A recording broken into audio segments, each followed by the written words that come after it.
A gente não lê ainda no Brasil muita literatura em língua inglesa. Por isso que eu acho que o meu trabalho acabou virando uma referência, porque eu acabo trazendo coisas da Itália, coisas dos Estados Unidos, algumas coisas da Europa, eu traduzo, eu cito com a tradução, e aí esses textos vão tendo mais entrada. E aí eu acho que muitas pessoas acabam nunca lendo os textos originais, o que seria importante para poderem me questionar, para poderem dizer, Anitta, você leu errado, não é bem assim. Eu acho que o historiador público, quando ele se torna também uma figura reconhecida publicamente, a voz dele vai ter uma circulação entre jornalistas e outras figuras da esfera pública, ele tem uma obrigação de se posicionar, né? Eu não me vejo, por exemplo, muito como apenas uma mediadora que vou dar os dois lados. Eu preciso me posicionar. Como também hoje em dia, enquanto professor, numa sala de aula, eu preciso me posicionar sobre determinados falseamentos. E não dá para passar pano para falseamentos, não dá para passar pano para revisionismos. Esses negacionismos, na verdade, né? Eles são resultados de aparelhamentos ideológicos que a história tem que lutar contra. Bom, sempre que eu tento explicar o que é a história digital, eu começo dizendo que a história digital não é apenas a história online na internet, né? Que às vezes existe essa concepção um pouco errônea. A história digital é a história que é produzida, divulgada e interpretada a partir de métodos e ferramentas digitais. Então, como as novas mídias, as tecnologias, não só em termos de espaços, né, e de redes, de ambientes, então da web, né, da internet, mas também em termos de software, como essa combinação de técnicas e em ambientes digitais nos ajudam a fazer história e interrogar o passado de uma outra maneira. Então, poder responder perguntas que no método analógico, no método que a gente ainda se refere como a história não digital, analógica ou tradicional, a gente não poderia. Então, por exemplo, trabalhar hoje em dia com Big Data, que é uma coisa da moda agora, né? Os historiadores também podem trabalhar com Big Data, mas necessariamente para trabalhar com esses grandes arquivos, para minerar a grande quantidade de dados, a gente vai ter que entrar no terreno da história digital. A história digital, ela tem algumas facetas, né, de ora mais voltada para pensar um objeto de divulgação, então a construção de um site que exige conhecimentos específicos, por exemplo, saber programar algumas coisas, saber rodar scripts e criar mesmo um website, mas também ela pode ter uma etapa anterior à divulgação da pesquisa, que é a própria exploração de um arquivo, digitalizar, reconhecer os caracteres, minerar esses dados, usar mesmo as ferramentas digitais para poder interrogar as fontes, né? E aí, hoje em dia, a história digital, ela também se desdobra em preocupações com outros desdobramentos que a mídia digital trouxe para a história, né? Preocupação com fake news, por exemplo, preocupação com o arquivo nascido digital, que é diferente, né? No limite, o arquivo digital, o vestígio que a gente vai produzindo, né? Que a humanidade está produzindo eletronicamente, ele é muito diferente de tudo que a gente já viu, de tudo que a história está acostumada a tratar. Então, a história digital também tem um momento, assim, um espaço de reflexão teórica, mas também um diálogo com a filosofia da história, para pensar o impacto dessa mídia digital, né, e dessa transição de uma cultura mais alfabética e do impresso para essa cultura do digital. Ela também reflete sobre isso. Então, é o fazer, a reflexão e a divulgação. A primeira fagulha, assim, de interesse em novas mídias surgiu ainda no Brasil em 2007, num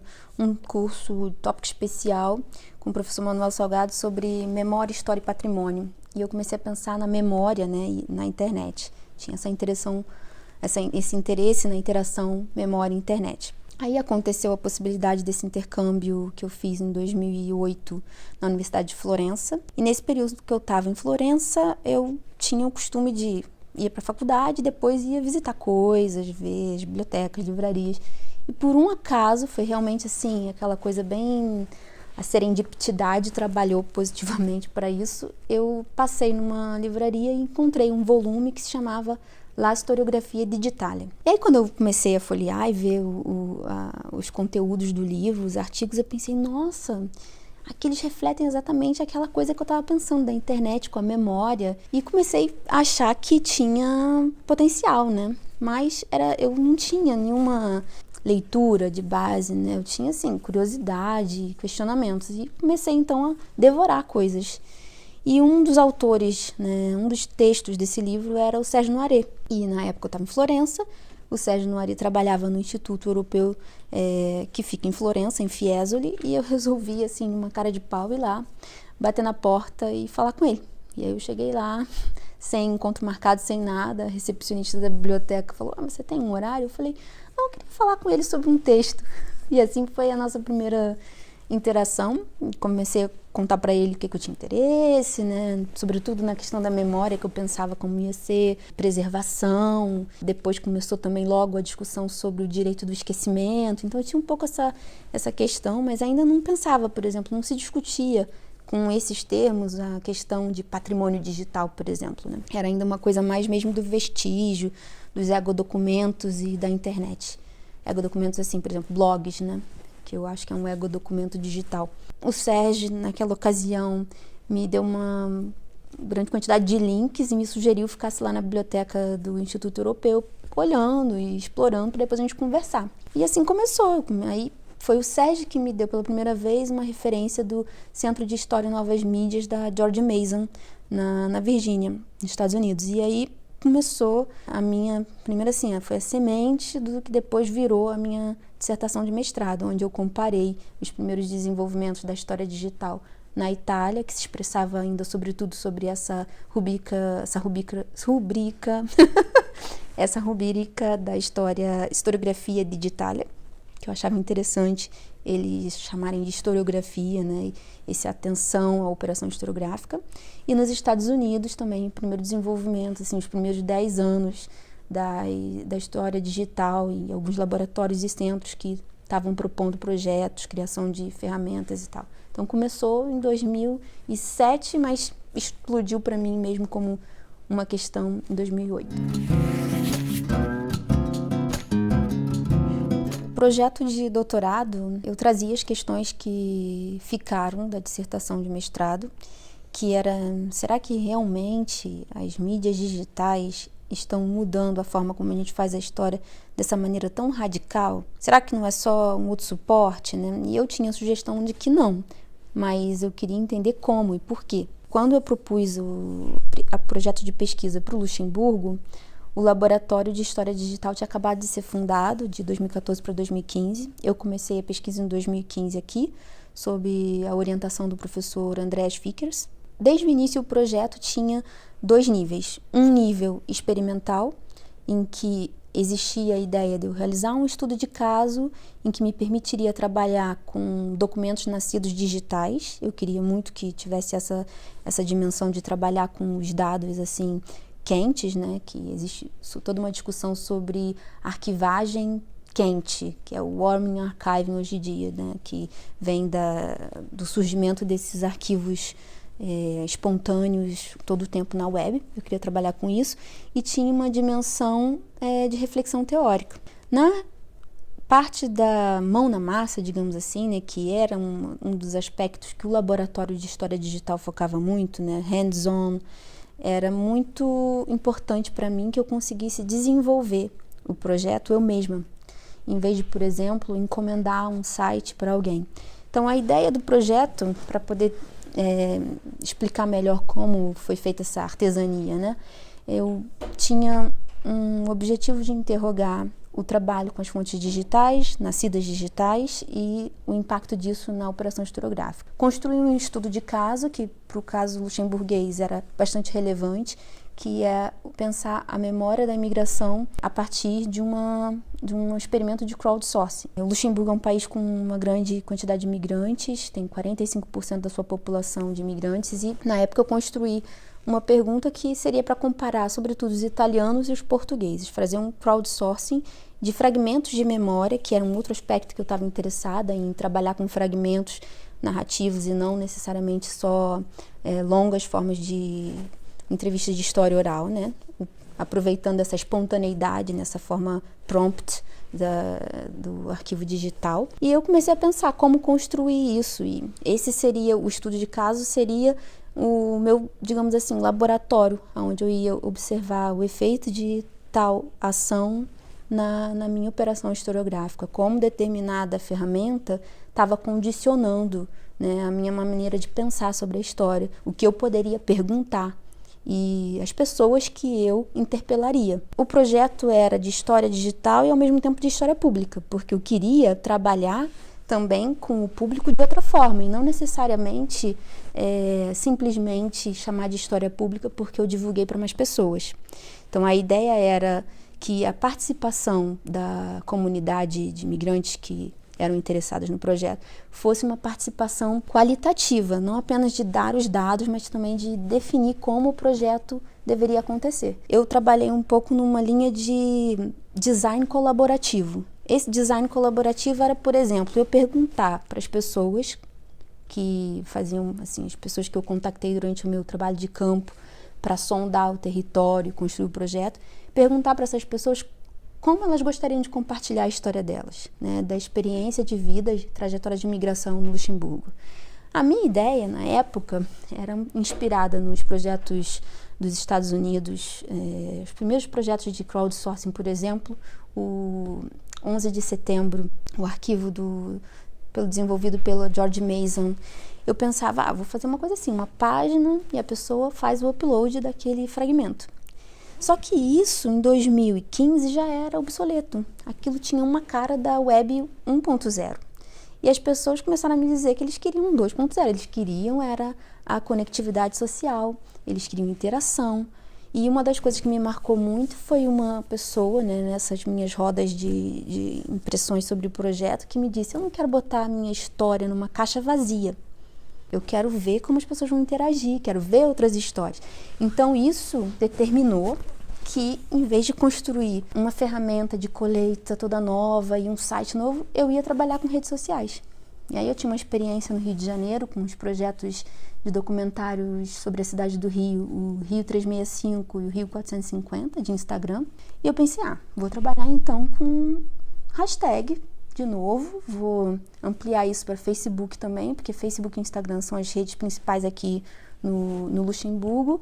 E então o Memo Record, né, que é esse site que a gente está vendo atrás de mim, virou uma plataforma que era um hub, onde todas as histórias que eram coletadas a partir do Instagram e do Facebook iam se concentrar numa galeria. E tudo isso demorou muito, tudo isso foi experimental, né, e cheio de erros. Eu acho muito importante que os trabalhos de história digital de hoje em dia relatem os problemas, relatem, né, os gargalos que a pesquisa encontra, porque quando você trabalha com uma técnica que depende de outras pessoas, por exemplo, eu dependia de programadores, dependia de um designer, e eu também dependia da minha comunidade, né? Todas essas interdependências acabavam tendo um custo. O custo principal dessa colaboração é tempo. E a nossa academia, nosso modus operandi atual é muito mais, né, caixa rápido. Então você tem uma linha de produção e você tem um momento que você tem que fazer a sua qualificação, você tem que entregar. E o ritmo de um projeto como esse, experimental, é diferente, porque às vezes dava errado, às vezes precisava fazer outra coisa. Então, tudo isso eu decidi tratar na tese, refletir sobre essa forma, né? E essa reflexão sobre todos esses efeitos virou uma parte muito importante do trabalho, né? Que realmente informa a reflexão teórica sobre como o elemento digital, né? Não só a ferramenta, não só o ambiente, mas todo o elemento digital, da cultura digital que a gente vive, condiciona a nossa pesquisa. E aí tem... Como, por exemplo, uma das coisas que eu observo muito é que a gente não tem ainda repositórios e arquivos que deem conta de realmente guardar o elemento nascido digital tal como ele é. Então, por exemplo, na minha tese, eu tenho posts das pessoas que compartilharam no Instagram e no Facebook que, no fundo do meu site, viram uma tabela de Excel. Essa tabela de Excel, para mim, ela é interessante, porque eu estou vivendo esse contexto. Mas, na realidade, ela nunca vai dar conta da discursividade daquele conteúdo no ambiente onde ele foi originalmente criado, né? Do que estava em volta daquele post, das pessoas que interagiram. E tem as limitações, assim, técnicas, por exemplo. O Facebook e o Instagram foram mudando aos poucos a política de acesso aos dados privados, né? Então, por exemplo, quando eu comecei o projeto, o Instagram permitia que eu coletasse, fizesse web scraping de cada post automaticamente. Agora ele já não permite mais, eu tive que mudar a maneira como eu extraio esses dados. Todo o API vai mudando de acordo com as novas políticas de acesso. E isso tudo cria limite e condiciona, né? Por exemplo, uma das consequências é que eu não consigo salvar o post tal como ele é. Ele continua vivo lá na rede, né? Então, uma outra surpresa, por exemplo, estou me estendendo muito, mas eu acho isso interessante. Eu imaginava que o principal conteúdo da minha tese iam ser os posts. E, de repente, eu me vi tendo que começar a fazer web etnografia, porque eu não tinha como dar conta dos comentários, dos likes, dos compartilhamentos, de coisas que não aconteceriam para nenhum tipo de coleta analógica. E isso foi muito rico. Em alguns casos, por exemplo, as conversas que começavam nos comentários adicionavam muito mais conteúdo e às vezes até contradiziam o post original. Então tudo isso vira objeto de reflexão, né? E agora, quando a gente trabalha com história, a gente pensa na crítica do documento, a gente tem uma tradição estabelecida desde o historicismo de como fazer essa crítica, né? Interna, externa, etc. No caso do dado digital, tudo isso é muito novo. E quais são os protocolos, né? Como você garante a autenticidade de uma coisa, né? Então, a gente, por exemplo, em dados digital, uma linguagem que vem da ciência dos dados, assim, né? Da ciência da informação, é que a gente não fala mais de originalidade, autenticidade, a gente fala de veracidade, a gente fala até da velocidade do dado, mas não da autenticidade, da originalidade dele. Porque quem é que consegue dizer qual foi a primeira vez que aquele arquivo apareceu? Né? E pra gente isso era uma coisa importante. Uma das diferenças da minha pesquisa é que eu não trabalhei com um banco de dados que já existe. Eu criei meu banco de dados. Essa cocriação, né? Eu criei com as pessoas desse banco de dados, a cocriação de fontes, que nós mesmos determinamos quais são os metadados e tudo mais, também é bastante interessante, porque nos liberta um pouco das amarras das instituições. Então, pensando mais no ponto de vista da reflexão teórica por uma história pública, né, feita pela academia, eu acho interessante pensar que trabalhar com um arquivo que a gente cria nos permite trabalhar com os sujeitos que a gente quer, e não necessariamente só com as populações documentadas pelos arquivos tradicionais. E muitas das vezes, não por acaso, a população que eu trabalho, por exemplo, de imigrantes, ela é muito documentada nos documentos administrativos do país, mas do ponto de vista do cotidiano dessa população, existe um grande silêncio. Aqui no Luxemburgo existe um centro de história, um centro de documentação das migrações, que é onde tem a maioria da documentação que me interessa, onde eu fiz algumas oficinas e tudo mais. Só que, fora isso, o Arquivo Nacional, por exemplo, o que tem sobre documentação de imigração são informações mais demográficas, né? Informações oficiais de entrada e saída. Construir esse arquivo me deu acesso a documentos que falam também de emoção, que falam também de elementos assim mais da cor local, da vida dessas pessoas, que outros arquivos não iam permitir. O contexto atual de situações de falseamento, como você colocou, né, de debates de memória e do que é verdade, né, essa avalanche de fake news que a gente está vivendo, tem trazido muitos desafios objetivos para a historiografia. Desafios objetivos que eu quero dizer é que não tem muito, assim, 50 tons de cinza sobre isso, né? Existe uma necessidade objetiva da gente se posicionar. Então, em primeiro momento, eu acho que o historiador público, quando ele se torna também uma figura reconhecida publicamente, a voz dele vai ter uma circulação entre jornalistas e outras figuras da esfera pública, ele tem uma obrigação de se posicionar, né? Eu não me vejo, por exemplo, muito como apenas uma mediadora que vou dar os dois lados. Eu preciso me posicionar. Como também hoje em dia, enquanto professor, numa sala de aula, eu preciso me posicionar sobre determinados falseamentos. E não dá para passar pano para falseamentos, não dá para passar pano para revisionismos, esses negacionismos, na verdade, né? Eles são resultados de aparelhamentos ideológicos que a história tem que lutar contra. E como eu acho que a gente pode fazer isso? Em primeiro lugar, eu acho que o elemento mais subversivo da história é a verdade dos fatos, não a verdade com V maiúsculo, a história, né, a verdade, mas se a gente buscar as informações, a gente oferecer essa informação, né, dos fatos, né, com a crítica das fontes, mas numa linguagem acessível, eu acho que aquilo é o maior elemento que a gente tem para combater as fake news. E só é possível levar isso para o grande público se a gente parar de se comunicar apenas com os pares e realmente nos posicionarmos publicamente e tentar comunicar com uma comunidade mais ampla. Se comunicar com o público que assiste a novela das 9, se comunicar com o público que lê as colunas do Eduardo Bueno no jornal, né? Tentar também atingir essas audiências e fazer isso com coerência. Eu vim de Teresópolis, terminei o ensino médio em Teresópolis e consegui passar no vestibular para UF e UFRJ. Na época fiquei entre a cruz e a espada, porque eu gostava muito da UF, estava um pouco seduzida pela ideia de estudar na UF, mas acabei, por questões práticas, resolvendo ficar no UFRJ.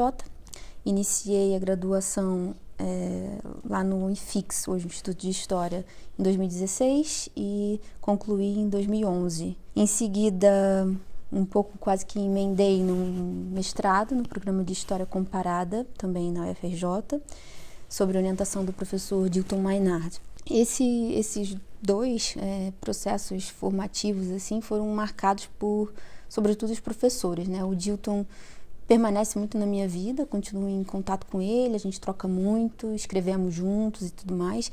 E na graduação eu tive um contato muito importante com o professor Manuel Salgado, que infelizmente não pôde concluir a orientação comigo, e foi graças à professora Andréa Casanova Maia, que resolveu orientar minha monografia, que eu acabei decidindo continuar na história, porque houve um momento um pouco turbulento que eu quase desisti da graduação, mas graças ao apoio dela, o estímulo dela, eu acabei ficando e concluindo uma monografia que foi sobre História e Novas Mídias, que na época eu inclusive chamei como título do meu blog, Historiografia na Rede. E essa monografia acabou ganhando o prêmio da Sociedade Brasileira de Teoria e História da Historiografia em 2015. Quando saiu o resultado do prêmio, a publicação do e-book, na verdade, o mestrado já estava pronto.